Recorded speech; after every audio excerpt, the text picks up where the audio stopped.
Hello, everyone, and welcome to our very first podcast here, Bridging the Gap.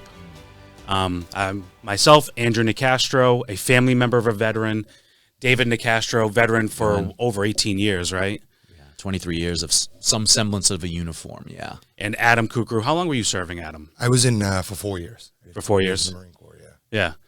And I reached out to Adam with this idea because it's really important that we tell the stories of veterans. And Adam came right in, my brother came right in, and within a couple of days, we had a mission for what this podcast is going to be. And the mission of this podcast is to quiet the stigma of PTSD and mental illness while providing compassion and empathy for the life of a veteran. And that's where we start.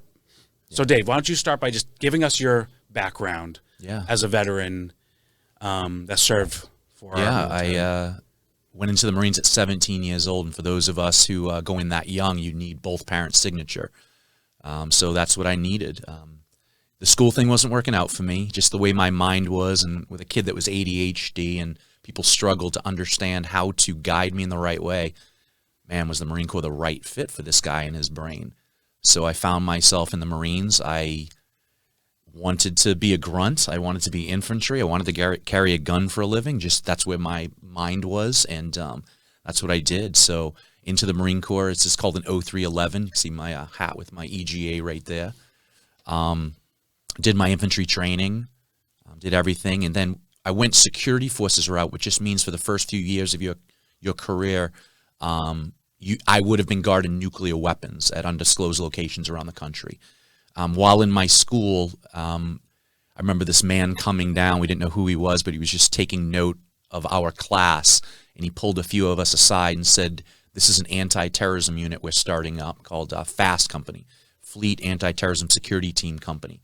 And once you graduate this school, we'd like you guys to come to our unit." So we could have chosen to stay there at security forces and go on to guard nuclear weapons, which sounds pretty cool, or come to this anti-terrorism unit we're not going to tell you much about, and you don't know what exactly you're going to do.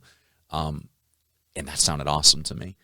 So I found myself going to Yorktown, Virginia, where they were establishing an anti-terrorism unit. They already had one established. This was the second one. So for 2 years, from the age of 17 to 19, I was being trained as an anti-terrorism Marine. And I found myself at 19 years old, deployed to the Middle East for my first mission, which was being involved in the American embassy bombing in Nairobi, Kenya. And again, that was kind of my introduction into a combat situation. Although it wasn't a war and it wasn't considered combat, there's death and destruction everywhere. And I was there for 70 days, and it was really hard. And I just remember attempting to get rest in that while you're on mission in a combat zone. You just get it when you can or when you're allowed to step out of that role.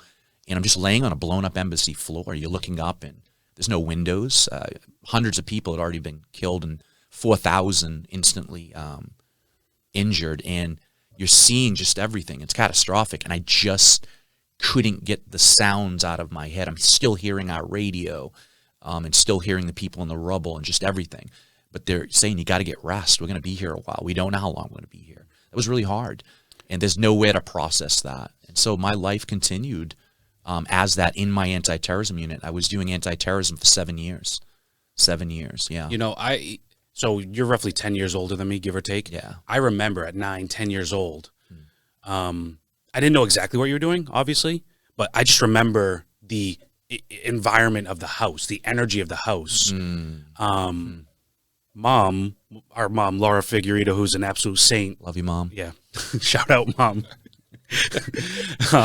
But just the energy in the house, it was palpable that you were in a dangerous place. Yeah. Even though I had no idea really. I knew you were in Kenya, but I just knew, so. What's amazing is Adam remembers there was no email, there was no cell phone, there was no texting. I had to actually write a physical letter with a pencil, put a stamp on it, and it was like for America, and it had all the fittings of Taliban, Afghanistan, where the terrorists were being trained. So we were being trained up on Osama bin Laden and terrorism for a long time. We knew his name, we knew who they were, and they just hit us. So again, these were just little jabs by terrorist organizations that we would later, again, come face to face with. And I can assume that phone call home, right? It wasn't at like 4 o'clock in the afternoon, noon time. This was probably a 3 o'clock in the morning time kind of call. Absolutely. And, you know, for our parents that are here while their children are gone, and, you know, that's kind of scary to think about. You know, this is a good call, a bad call, or a call I'm not going to answer, but they're going to answer it because they have children that are deployed somewhere. Yeah. And this could be them calling off some random number. I don't know what it says, if there was caller ID at that time, Right. or what it said, just a random call. Yeah. I'm assuming early in the morning. And I called a house phone, right? It's not that you can put the ringer on silent. It was a home phone that is loud and obnoxious, and it wakes everybody up. Yeah. And that's, people are going to answer that. You're right. And I can imagine our family was always on edge when I was gone because I couldn't tell people where I was going. It was always at the drop of a hat, drop of a dime.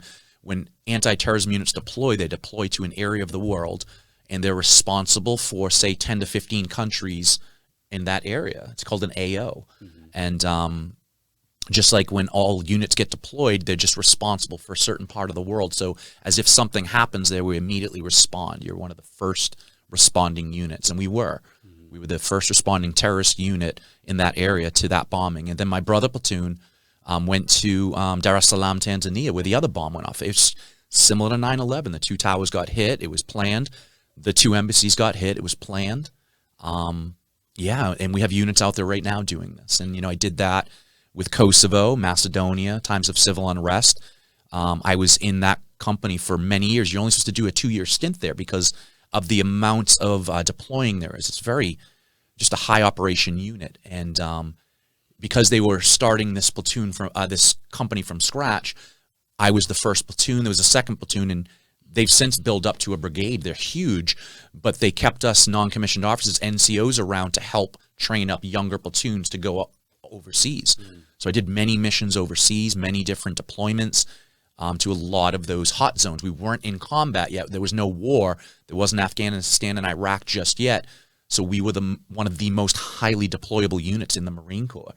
Infantry units were being trained for war. Reconnaissance was being trained for war, but they didn't have a war to go act on it yet. We were always in a combat situation and combat ready because it was occurring. The war was anti-terrorism, was terrorism occurring. And I did that for a long time. And to bring this back to our mission, by you being able to talk about it, it's almost like you're building a template for veterans that are willing and able to share their story to get this out there.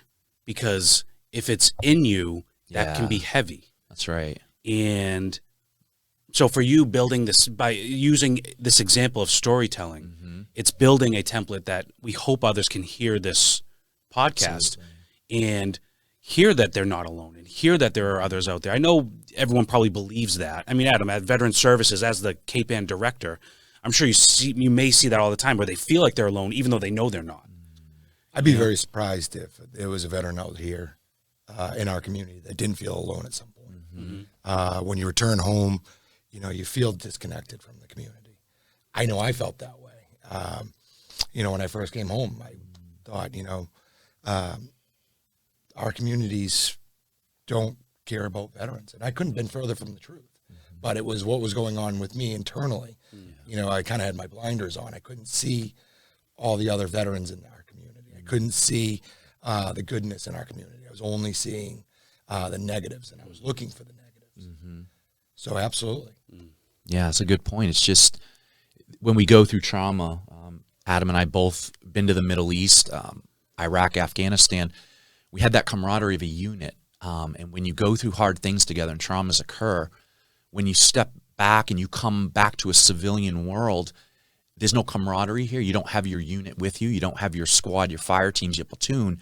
We can isolate ourselves. No one's been through what we've been through. They don't understand. They're unsafe because at least with my unit, even in a war zone, and we've seen hell, at least you were in some semblance of safety because the man to the left and the right kept you safe. Now we're back here and we're alone and our back is up against the wall. We're in a corner. We're not doing things well in our lives. Maybe it's a marriage. Maybe it's as a dad, a husband, a wife, whatever it is. We're struggling. We're isolating ourselves. And we tend to feel alone, and we're doing it to ourselves. Especially me, I lacked language for the emotions inside. As Marines, we're trained a certain way. You're supposed to flip a switch in your head and just mission mindset, go and do it. Complete the mission. When you come home, our time frame, there wasn't much processing. They had chaplains. They did, I know they had probably psychologists and therapists, but in my unit, anti-terrorism, it was so macho, so alpha that if you said I struggle with something, you were seen as less than. And especially being a leader, a sergeant, a squad leader, you got to kind of step up and put this armor on the inside and say, there's nothing wrong with me. I'm Superman. And your guys look at you like that. So it's just all of this plays into a mindset that's kind of toxic, and it just keeps it all inside. And it wasn't till, I was 40 years old that I actually found my language. I have 8 of these journals filled out. That's where my language came. All of the emotions inside, I had to just start to write. It got my language down on paper. The storm came out on paper, and I found my language through writing for me. And everyone's different. I think there's a cultural value, right, that we have as Americans. Pull yourself up by your bootstraps. Be a leader. We have that kind of alpha mentality. In the Marine Corps, it's only stronger. Be that leader. Be there for the other individuals in your unit. That's not wrong. That American idea of being able to pull yourself up, come to this country, build something for yourself. Those are things that we desire, those qualities we desire to have. But we overlook some of the consequences of being that, having that bravado. We overlooked, some of the negative consequences that we cause on our family. We talked about this before, the multi-generational trauma. Great. You can return home, put food on your family's table, provide for your family. But at what cost? By not taking care of yourself. And how long can you do that? And then what are we teaching the next generation on how to behave? Because we never address these other ideas. And how much better could we have been as a father, as a husband, as a community member, if we not only took this, ran with it, and became strong members, but we also took care of ourselves. Yeah. How much more could we have accomplished? Yeah. He brings up such a good point, Adam. Just it's sometimes us veterans, we the country needs young men and women to be trained a certain way to do a certain mission. It's what we were built on. The red, white, and blue is on the blood of soldiers of the past who have done this, all the different wars. It's just at what cost? And we build ourselves up a certain way. They train us a certain way. When we're left to come home, there's that struggle to get back into society. And we don't know the physical effects of PTSD. We just know something's off. There's depression. There's just a fog over us. There's addiction that comes with it. There's that struggle of the language to explain the storm inside of us. And we're bridging the gap here by providing language. We need human connection. We need that camaraderie again. Veterans miss that. And if they're isolated, if you're addicted, if you just got those ideas in your head that you're not enough, that's all lies. It's coming back and getting the resources that Adam and myself can guide people to, and just have a conversation. And for family members, every civilian, everybody in this community, there's something called secondary PTSD. That veteran can pass it down to family, wife, children, anyone who is a part of the mission that they went on. There's a type of support they gave. And so when that person comes back different, when you go to war, or even if you didn't go to war, if you struggle with PTSD, that lack of, I didn't serve, I didn't go to a war zone, so I have survivor's guilt. If that's there, it affects the circle around you, the aura around you, the people around you. And we want to provide resources and a language and a connection for people like that. Yeah, I think a good analogy for this is, when we talk about bridging the gap, I think of it as like a puzzle, right? We're a veteran with a bunch of different puzzle pieces. There's so much out there talking about VA compensation, VA healthcare, the services in your community, the services over here.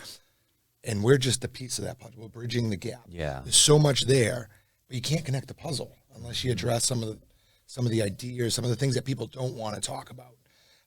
The post-traumatic stress, the mental health, any kind of trauma that was faced either prior to service, in service, after service, the depression, being disconnected from the community. So this is that one piece. Here's your community. Right. Here's the veteran. There's that missing puzzle piece. Let's bridge that gap. Let's put those two together. And I think that's really kind of what the focus is here, is bringing some light to that puzzle and being that piece of that puzzle for hopefully at least one veteran to recognize, you don't know what you don't know. And we can be, You know, if we can provide that one piece of that puzzle for one veteran to connect that piece and say, I didn't know that. That's right. And that was helpful. Adam used imagery, which I'm an imagery-based person. It was we carried such heavy gear overseas. We just carried all the stuff we put on, from Kevlar to bulletproof vests to the weapons, the ammunition.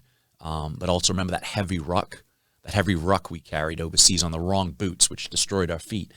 Just the pain everywhere we had in our neck, our shoulders, our lower back. But we came home with a ruck. You know, we might have got rid of all that gear, but we have this this imaginary ruck. And just every issue and problem or trauma, it was a certain sized rock that people continue to put, or veterans continue to put inside their ruck. And you don't have to carry that rucksack anymore. All those rocks, and Adam was so good at explaining the different sizes and what they could be in your life, and how many different rocks do we have in our rucksack.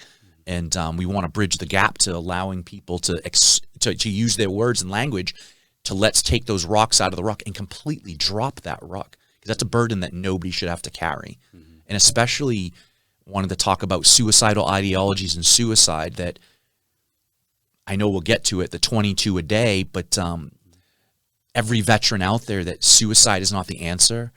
If you're having those ideologies, you're not alone, and you're completely important to us, and your life is meaningful, and every breath you breathe is.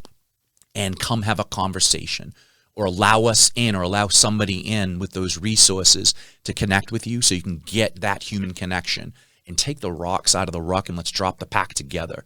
Because that's what it is. It's done together. It was done together in the Marines, whatever branch of service you were. It was always done together. It was team effort. And there's so much more behind just the suicidal thoughts. You know, a bigger picture is morbid thoughts. Are you having morbid thoughts? You know, it's not maybe just taking your own life. It's thoughts of death. You know, anything in between that spectrum of, you know, homicide to suicide and morbid thoughts. Yeah. If you're having those thoughts, you know, let's bring it up, because it's not uncommon for us. No. We may think it is, and we may not want to. It's almost like a cultural kind of, let's not talk about that. That's right. But it doesn't get addressed, and we can't take one of those rocks out of our pack unless we address that rock. We saw darkness. We lived in darkness. We've been to war. And over there's a type of training and a type of fear, type of anxiousness that you're going to be killed. And guess what? You were trained to kill from the very start of your military life. In war, there's death, and it's all around you. And so that fear of your life being taken, but also people fearing to take someone else's life, or actually doing it when you see people in death over there. When you come home, again, there's an impulse. We have an impulsiveness at times, in this 0 to 100 anxiousness or anger. Those thoughts are still there if you haven't processed them out. If you haven't gone to your therapy, or whatever fits how you heal, whatever modalities is chosen for you. There's no one size fits all therapy. And for me, it's a combination. It was a combination of meds from the VA to help balance me chemically.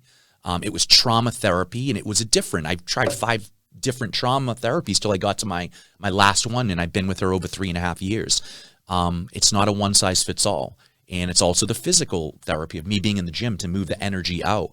And it's that well-rounded and balanced person, not one way or the other, extreme one way or the other, because a lot of us veterans can be extreme. And it's just bridging the gap to having that conversation, saying everything out loud.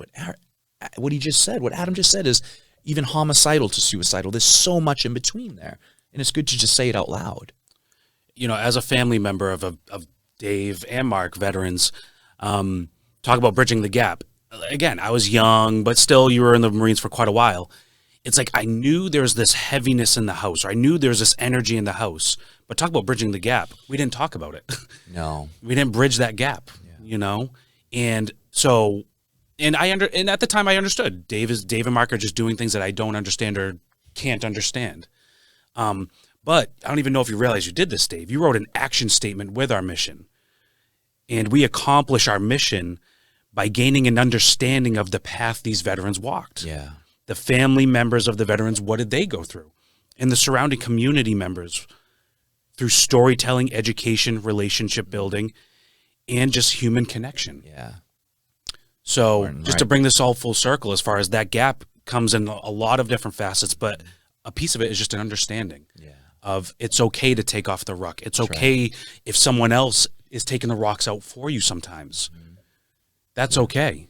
Yeah, and you brought up all these different types of therapies. Yeah. Human connection is a type of therapy that, I know a lot of individuals that think, you have to sit in a room with one individual and, hey, they're going to ask you, tell me about your feelings. Well, that's not the only types of therapy out there. There's talk therapy. Yep. There's just social connection therapy. It's just, and it doesn't happen overnight.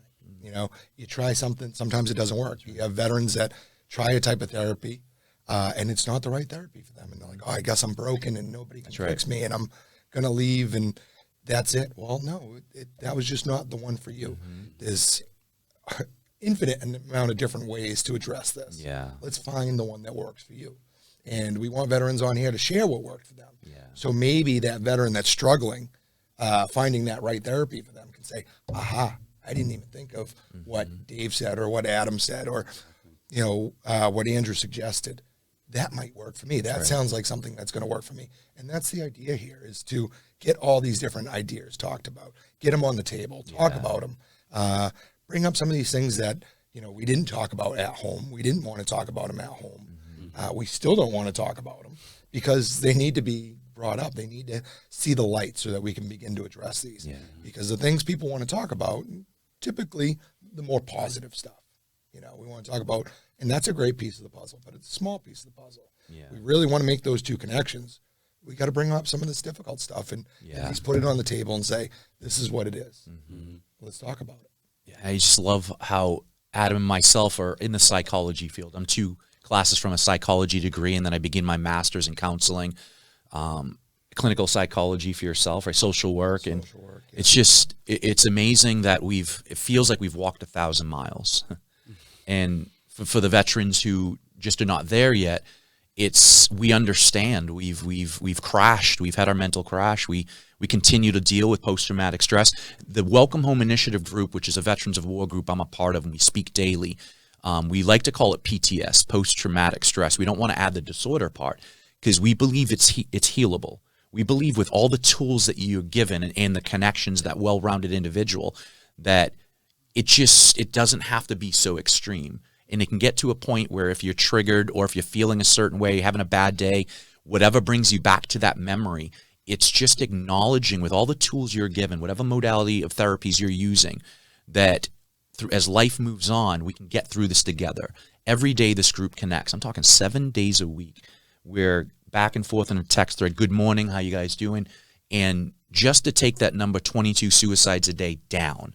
Just so if someone's having a bad day, we encourage. We meet weekly by Zoom. We meet every 3 months with a retreat, and we talk about hard things. We go back into memories, and I've seen these veterans in their memories from Vietnam. I'm talking catastrophic traumas from Vietnam. Go back into these memories and release and heal. Release a memory, change it, and heal. Because sometimes for some veterans, they've been holding on to it for so long that when they finally say, I can't do this anymore, I'm taking off that ruck, and they go back into a memory. I've watched veterans sitting there completely stuck with everything, and it just, you see them holding on to the ruck, and I watch them go back into a memory, and we guide them through the memory, and they released it, and it was a hard memory. And I feel like for those of us who struggle with PTS, it's those memories, it's those traumas we get stuck with. And releasing them is really important if we're willing to go there. And for some, it's just coping with it in healthy ways, not addiction, not alcohol, whatever the addiction may be, the lust, the drugs, the swiping, whatever it is on the phone. Seriously. Or just, it's got to be healthy. I think one of the important things you bring up is dropping the letter D from post-traumatic stress disorder. And that's something that, we do with a lot of the disorders now. We drop the disorder, because they've become labels for individuals. Someone, you're not bipolar, you're not, post-traumatic stress. You're Dave, living with post-traumatic stress. You're this individual living with bipolar. You're not bipolar. That's not your whole identity. It's just something you live with. and how important that is to, again, drop that stigma of a disorder. It's almost like we've used it as almost like a disease. That's right. Like, oh, stay over there Yeah. with your This one has disorder. PTSD. Yeah. Don't say anything around him. But Yeah. you bring it more to life when you use a word like just post-traumatic stress. Because it's a lived trauma. That's right. And we can connect on lived trauma. Most people have experienced some type of lived trauma, varying degrees of how it's affected their life. But most people have experienced some kind of trauma. Tell me one person in life that hasn't had That's right. trauma. Everybody. But that's how we connect. We find where we can connect over these similarities. For someone that may be struggling to understand our story of post-traumatic stress, and be like, oh, I can't understand them. I wasn't in the service. Yeah. Well, have you experienced trauma? Mm-hmm. Let's find that. It right. may not be identical, but maybe if you were in a car accident, you can understand that hypervigilance. That's right. That aspect when you get back on the road and you're like, oh, I hope I don't do that again. Yeah. Well, that's a little bit of what we're feeling to a degree. Yep. So let's find that commonality, and then you can say, aha, we can connect now because I can at least try to understand what it is that Dave's saying. That's right. The physiological effects inside our body is someone who's not a veteran. With their trauma, they're feeling a lot of the same things. Their war, although it's not a physical war in Iraq and Afghanistan, is a war of types inside of them. And I love how you said about the identity thing. It's like their PTS, their traumas don't define them. That's not part of their identity. That whatever it is, that car bomb, that firefight, the death you witnessed, the death that occurred, that doesn't define you. That's not your identity. It's something that was a part of your life, and it's now a memory, and it could be a stuck memory inside of them that's just being packed behind a wall, packed behind emotions, behind a stronghold. And for me, my healing was being able to tell a story. When I went into trauma therapy, I was able to take that storm inside of me, everything that was packed behind so many bricks, that I was able to take the bricks one by one down and tell a story. Every single trauma, because I was able to, through journaling, just, 1 through 50, like this, I just feel like, how many cuts at war are there? How many different memories can there be? You're there, for some of the army men who were watching, 18 months, like they were doing 18 straight months. I ended up counting. I did 4 years, 108 days just within the borders of Iraq and Afghanistan. 4 years, 108 days within those borders. And every day you're there is a hypervigilance. Every day you're there, you feel like you're in a prison cell. You just flip a switch and go into mission mindset in the fear of death, the fear of incoming, the fear of going out onto the roads, the fear of when you're actually putting on all of your gear to suit up, to go on a mission, subconsciously knowing what could happen to you. And it's like I'm putting armor on the inside. Every time I'm putting something on the outside, something is going on the inside to protect from my fear. I can say it now. I was terrified at war. I couldn't do it then because I wouldn't have been able to function. But now looking back, when I actually said in therapy, I was scared. She goes, yeah, you were at war. You're supposed to be scared. It's scary. And I'm like, yeah, you're right. It was like convincing me. I was like convincing myself I wasn't scared, but I couldn't. I had to be trained and operate just like Adam did with our platoons. We could not show that type of fear over there because we had to do the mission. We had to get through it. And a lot of the veterans are still dealing with that. In society, they might not feel safe, and they still have this internal armor on, hypervigilant. Wherever they're going, are they going to a grocery store or avoiding a grocery store? Are they going to bars or clubs? And again, that hypervigilance, I don't feel safe around anybody because of what they've experienced. It's almost kind of like an opposite of exposure therapy. You use exposure therapy to numb. You tell that story over and over again until it becomes numb. Well, you had to do that in combat. You had to go out there, be fearful to the point that every time you went out, you had to be a little less fearful because you had to do the mission. So then your body kind of learns this, maladaptive behavior of, I have to put on that armor again every time I go out. So you talk about the disgruntled veteran. Well, is it that armor that they had to go out there and kind of numb themselves to everything going on around them? And now, their bodies learn this. I have to be numb. I have to numb everything out. And they have this armor on, and they don't know how to take it off.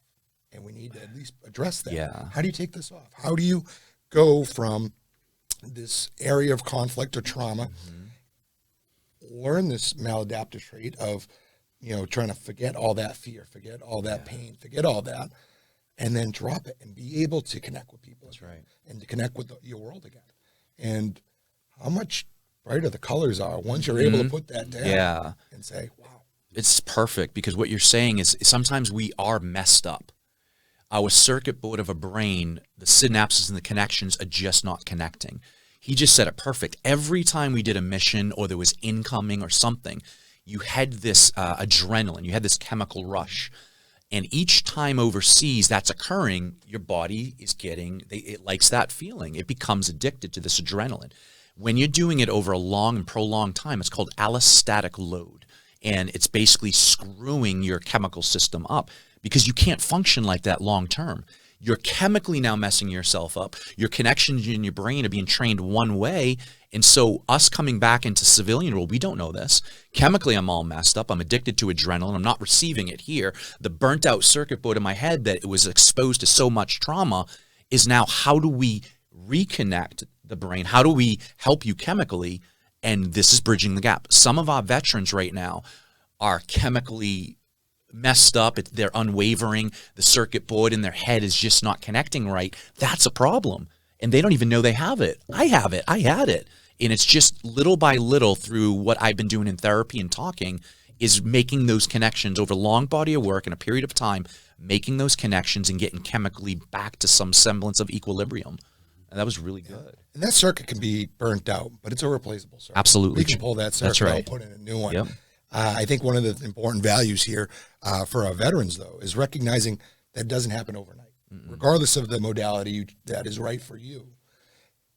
You mentioned it, for the men and women in the Army, they did it for 13 months.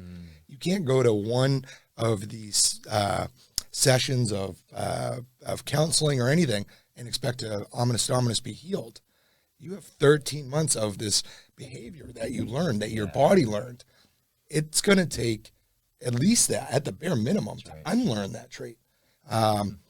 Your body's used to this now. It wants that. You mentioned it. It craves it. Craves it. Yep. It's got to relearn a different path. It's got to rewire those neurons to look at things differently, and it doesn't happen quickly. That's right. And I think some of us get into therapy and want that instant fix, and it's not. It's a more societal thing, right? It's just it can't be done. Like, we trained and did something for so long with part of something. This is now not. It's not untraining. Our training will always be there with us. I mean, it just carries with us. That's what makes a veteran, I feel, special and needed in society, because of the training we got in boot camp, all the way to carrying out 4 to 5 to whatever, how many years they served. They're a productive member of society. We just, over a long period of time, just have to get that brain working like it's supposed to, and just if people are messed up chemically, just find the right doses. That's not on us. That's on a psychiatrist to do that. But it could be all these different things. But come connect with us. The resources you're going to bring up that we're going to go over. Well, and that's, I think, a good part of this as well, is that it's going to take time, and it doesn't need to be done alone. Right. In fact, I would say, Adam, we've talked about this in your experience, and more often than not, it's the connections, the human connections, that help bridge that gap. Yeah. Yeah. So for anyone that's looking for a few bridges, I just have a few bridges here. Call the Cape Ann Veteran Services office, schedule an appointment with Adam and his team if you're looking for just a one-on-one appointment to talk to somebody to gather some more resources. 8:30 to 10 a.m. every single Friday at the Cape Ann Veteran Services office is a coffee social. I went there as a civilian and loved it. I absolutely loved just talking with some of the guys, having a great time, or gals. And this was actually before the football, the big football game. So everyone was jazzed up, and it was just an amazing energy, amazing people. And if you really need a big bridge, there's the Veterans Crisis Line. So you can call, go to veteranscrisisline.net, and you can text 838-255, 24 hours a day, 7 days a week. veteranscrisisline.net. And Adam, you brought up something really important yesterday about, it used to be Veterans Suicide Line, is that correct?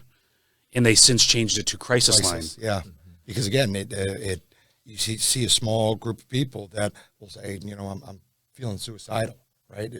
So if you were outside that kind of mindset of just thinking I'm suicidal, but there was something else going on, you're like, oh, that line's not for me. Well, when you open it up to a crisis line, it's for anything, any kind of crisis you're feeling. If you need immediate assistance and it's a call that's going to help you for that moment, make that call. Make that call. And I've used that line. My crisis came, and they guided me into the VA where I needed to be to talk. If you need it, the crisis can be anything. I don't know why my body feels like this. I don't know why I'm struggling. I did so well in the military, and now I'm back in the civilian world, and I'm not fitting in. I'm not excelling like I used to. My body is not working like it used to. Why am I feeling like this?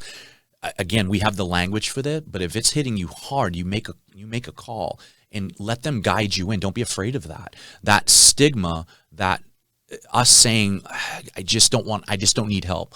I don't want help. Well, it's in you, and it's coming out in some way. You're coping in some way. It could be numbing. It could be numbing with addiction. You could be screwing up in your life. Like I said, in any facet of your life, it could be as a husband, as a dad, as a brother, as a sister. The connections with your family are not working. It's coming out in anger. Where is it coming out? We want to guide you to those resources, or you can advocate for yourself. Make that phone call, and just have those therapists, those psychologists, those psychiatrists speak into your life. And it's this long-term plan. It is not short-term plan. And sometimes that's hard for us to hear, that it's going to take a little while. Sometimes we struggle to get past the day. Sometimes it's minute to minute. And veterans in that place, that's hard. I've been that minute to minute, hour to hour veteran where, wow, why is this so painful?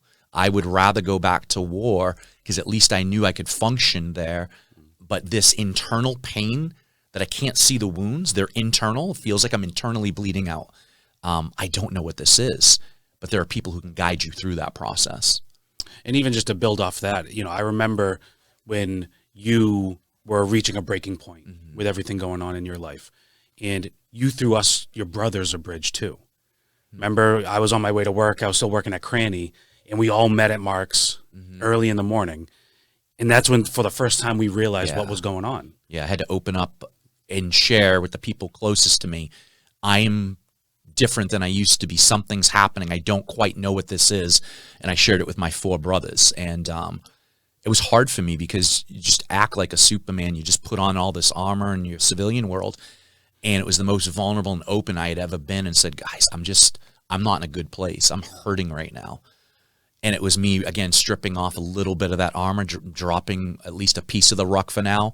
And I need a lot of help, and I don't know what that means exactly. And so it was just every day, little victories. Sometimes we lay in bed long term. You just wake up. Let's make the bed.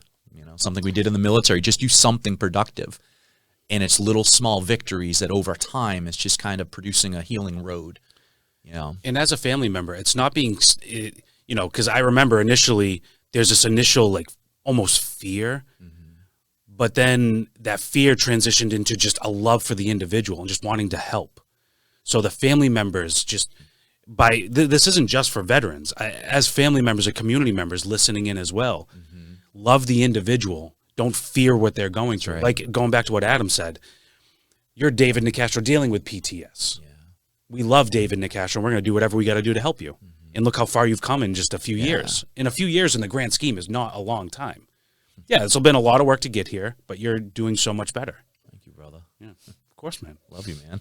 Love you too, man. I think when going back to the crisis line and it's kind of just the trauma itself, one of the things we have to recognize with veterans is this false mentality of saying, I'm not going to call because somebody else needs it more. Somebody else needs the counseling more. Somebody else needs a crisis line more. No, it is there to help you. Yeah. It is there to help all of us. No crisis is too small. There is no such thing as a small crisis. It's your crisis. It's as big as small in your world as you make it. So it will be addressed by them. And if you need that help, if you want that help, it's there for you. Don't feel like you're leaving it there for somebody else.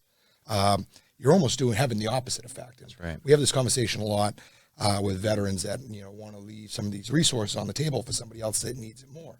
You're almost doing a disservice for veterans by not using these services for yourself. That's right. 1, you're not helping yourself. 2, you're putting this imagery onto our communities and kind of some of the not so great stuff we want to share about veterans. Right? You're in people getting this false image of the veteran, the negative side, or that community, the darker side of the veteran. That Yeah. And lastly, if you don't use it and you're leaving it there, Yeah. who's using it? Who's using it? Yep. If we don't use these resources that are available to us as veterans, at some point they're not going to be there because they're like, no veterans need it. Yeah. Yeah. But there are veterans that need it, and it's there for all of them. That's right. And we're left to kind of, if we're not using it, we can start to die away inside. You just internally, the longer you don't receive your help, you start to kind of melt away inside, and you just continue to isolate, continue to remain hypervigilant, and continuing to chase whatever it is they're chasing, and you're getting lower and lower. And no matter how low you get, you can always come out of it. No matter how low you get, you can always come out of it. Suicide is definitely never an option. I know they want to end that pain. They want it to go away. That's when you're calling a brother. That's when you're using that crisis line. That's when you're needing to really, at that point, connect with Adam, connect with myself, connect with connect with people at the crisis line. You need connection. You need connection. You just can't isolate. You can't be alone in this. You got to do it together. Which goes back to, which we briefly talked about this, but I want to take a second to really talk about it, is the number 22.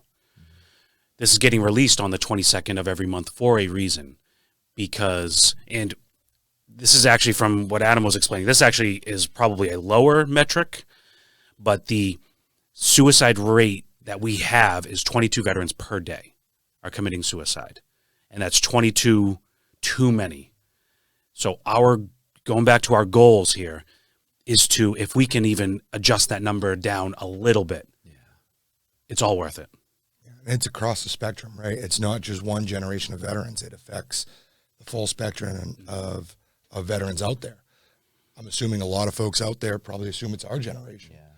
It's not. It's, it includes the Vietnam generation, the older generation. And most people would say, well, they've been home for 50 plus years. Why would this happen now? Well, you look at where they are. They're at a life-changing point in their lives. They're retiring from the workforce. They're seeing their friends or close relatives pass away with age. They're seeing their own finite existence as they age. Health concerns are developing. They're empty nesters. Their children have moved out. All this changes in their lives are rekindling some of these things that they've been able to suppress for so many years. And now it's coming back to the forefront, and it needs to be addressed. Some of them are great in addressing it. I think that helps culturally, that we are able to talk about mental health a little bit more, but some of them are still under the assumption that, no, this is something I have to manage on my own. Well, it's not something you have to manage on your own. And that goes for our generation too. You talked about medication within the VA, and there's such a stigma around medication. There's this kind of false notion that, all the VA wants to do is throw pills at veterans. Well, if the medication, no, they don't want to just throw pills at you. But if the medication can at least bring you down to a stabilization form where you are kind of a baseline that you can then begin receiving these other treatments, well, that's going to help you. If you can't function without this medication, you can't begin this treatment. So there's a purpose for this medication. Absolutely. And if it's going to help you, use it. Right. And that's my story. I just chemically was crashing, went in there, and they gave me high doses of certain medications to bring me back to that point. Now I'm on the very two lowest doses of the medications they got me in order to receive my therapy over long term. He said our generation, we were in a 20-year war, creates 2.5 million veterans who came back and are needing mental health. When you lose a war, when you pull out of a war, Afghanistan and Vietnam vets became best friends. I was going to them going, how did you do this? And you just start second guessing everything. The friends that you lose over in those parts of the world, you're like, what was it for? It was amazing. The men in the group I'm a part of, Welcome Home Initiative, the Vietnam vets, came right alongside me and said, this is going to really hurt. And you're right. That sucks. To pull out and to lose a war is really bad. And you're right to ask those questions. What was their sacrifice for? What was our sacrifice for? You come back with all these issues from war, and you're losing families. You're losing what you thought was forever. And it's really hard. But they said, we're going to do this together. And that was just a beautiful thing in this group to say, you're not alone. they were even getting triggered back to Vietnam based on what happened in Afghanistan. And we needed to do it together. We came together and said, we're hurting. We feel like we've been betrayed by a country and a government and an ideology, and this really hurts. And it's even the civilians can get this. They were all on TV watching it happen and felt betrayed. Or with everything happening with COVID and the state of the world and country, everybody's on edge. Now with a veteran who's been to war, it's just, wow, is it amplified? We just feel off. And guess what? It's okay. It sucks right now and it feels off and we don't feel right. Let's do it together. Let's talk about it. Let's bring it out into the open and discuss it. Yeah, I think Afghanistan's a hard thing to talk about, right? Yeah. When you look at Afghanistan and what we had hoped for and what we got, you know, when we look at what was it all for, I think, you know, one of the things to look at is that we gave, you know, the country at least 20 years of some kind of future, especially the women, especially the women. And this is really kind of me looking forward positively. Yeah. But, you know, I hope we planted a seed with them. If nothing else, they had school, they worked, all these things that the Taliban denied them, just their basic human rights and dignity that the Taliban denied them. That's right. We had a whole generation of Afghan women that grew up with these freedoms that, you know, you and I fought for and so many of our friends died for. You know, my goal is hopefully that, again, that ignites them to say, you know, we've had enough. We had a taste of what life should be. You know, our value as women. I have 2 daughters, you know, I see, you know, that value, and I hope that what they have, that the Afghan women can have. And you know what? It's still new. It's still fresh. And with any kind of fresh, especially negative fresh, there's a fear. There's a fear of life. Because everybody asks, you know, why did all the Afghans, you know, or so many of the Afghans try to leave the country? Well, there's a fear. There's an onset fear of your safety, of your well-being. And, you know, we have Afghans in our community that have resettled here, you know, trying to make a life, that have left their families back in Afghanistan. At some point, that fear is going to turn into that aha moment. Like, I want what I had before. I want that. I want to be treated like a human. I want my country back. And I want to learn and be part of the workforce. And that's what I think we hopefully left with them. That's right. But, you know, it takes time. Yeah. It takes time to get over that initial fear of everything that just happened. And at some point, I hope that they turn around and say, nope, no more. We're done. Love your positivities, optimism, because you can talk, you can go into a rabbit hole of thinking of all the negativities, but it's so right that we can remember going on the roads in Afghanistan, of Kabul and wherever you went, and seeing the girls holding the books and the bags and going to school and knowing that in 20 years they were getting degrees, master's, doctorate degrees. And when the ruling force came back in, when the Taliban came in, it's just completely crushing them. The seeds are planted. That was provided by America. It was a 20 years of a certain type of life that people never had an opportunity for, didn't have the freedom to get. They had that in 20 years. And we see what's happening in Iran, an uprising, and it's a strength of women saying, no more, will you do this to us? We don't want to follow that old school Sharia law where it's the men rule the day and the women are crushed. And that's in Afghanistan too. It's happening. They're crushing them, and they're smart women who have degrees and had freedom, and those seeds are planted. We don't know what the future holds, but it can be loud over there. Those women can have a voice and be loud, and I see it happening. Yeah. Yeah, I think it's something similar we talk about with veterans. You don't know what you don't know. That's right. And they didn't know anything different, unfortunately.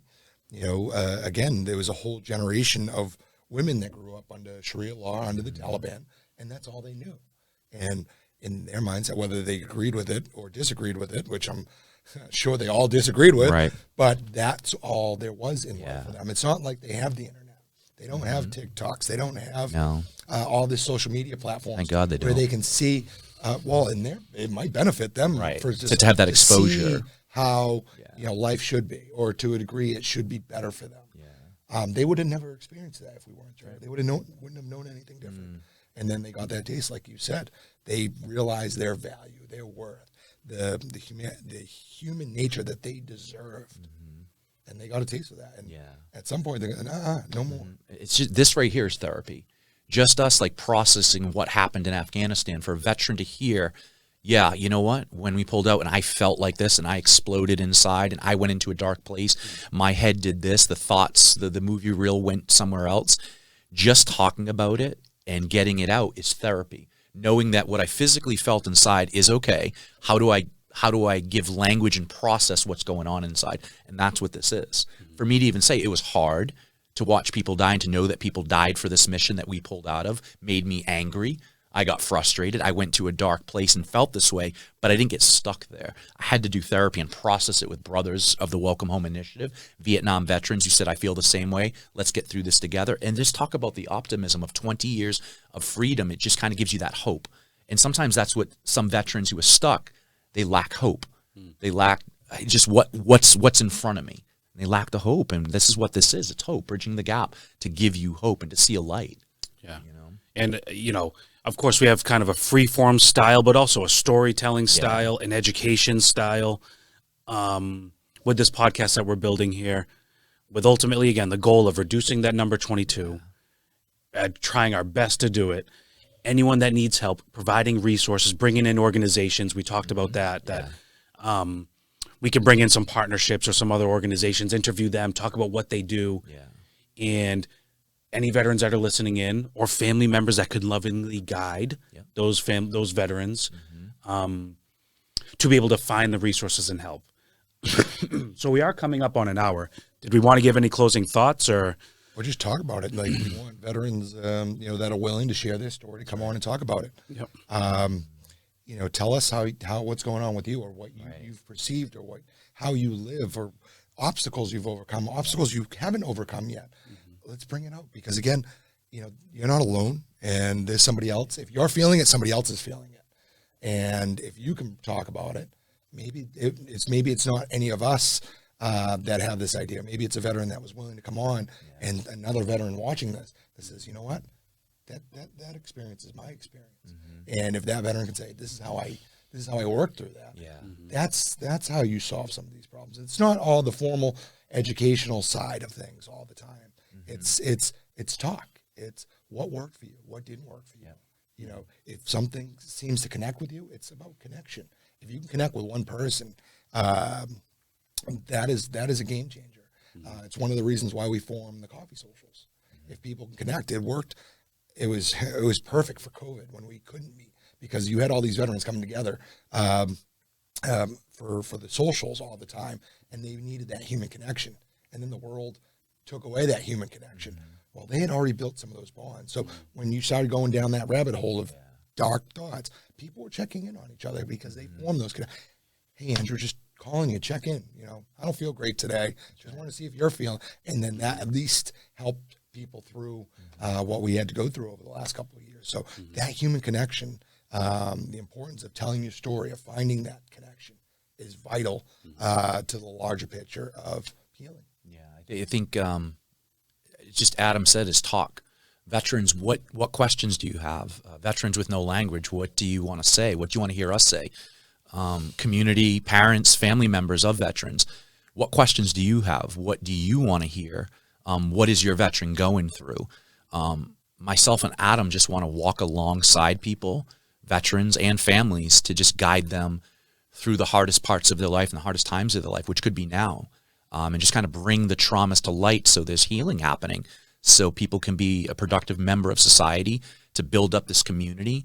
That's what we really want. We don't want veterans to be in the dark and alone, and we don't want them taking their life. Again, it's just your life means too much, and you are meaningful to us, and we care about you. So help us also with what you have for questions and what you want to see and hear us talk about. Yeah. You don't know what you don't know. And if we can bring it to light and answer it, things that worked for us, things that didn't work for us, and everything in between. Let's talk about it.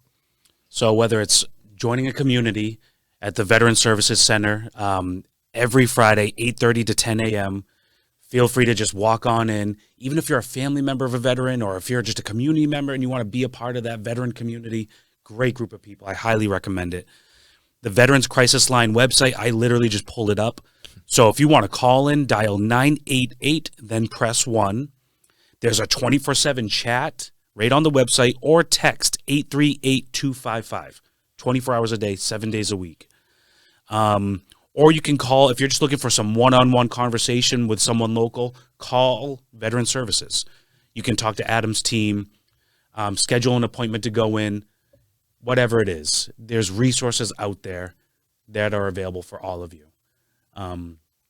So this is our first Bridging the Gap podcast here, gentlemen. Did it well. Yeah, we did it. Awesome. Well, thank you all so much. We appreciate you all for tuning in, and I will see you next month on the 22nd.